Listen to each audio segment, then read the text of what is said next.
Juzi sasa Yes. Watanzania wamesema hawapandi SGR yao. SGR. Maana kichwa kimeanza kile engine, kile kichwa kile kimeanza kufanya kinatetema. Jamani. Tetema. Kinaenda kikipita mtaani utadhani ni trailer bovu. Toba. Na bado linaenda. Wapo Watanzania wanasema jamani, kwa usalama wa Watanzania tubadilishieni, hatulitaki tena. Hatutapanda hilo dudu. Linaenda likifanya kama litazima. Kazi ya mama hiyo. Hai, tumewachia na vifaa vyao vya kisasa sasa vimeanza kukwama huko. Mama Kizimkazi.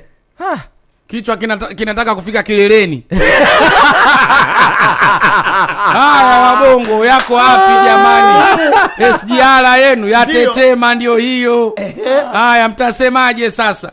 Kazi yenu kutaka kushindanishwa na Kenya, hamtuwezi na lolote.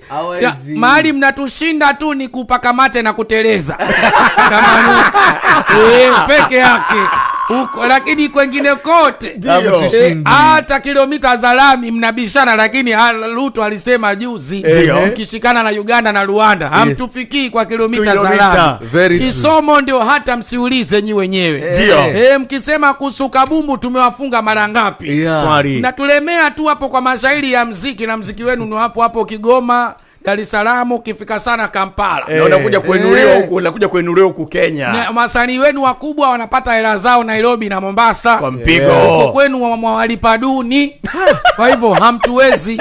Mlikuwa mnalinga mnasema SGR yenu ya umeme ya kisasa. Ndio hiyo, kichwa kinateleza hicho. Kinataka kufika kileleni.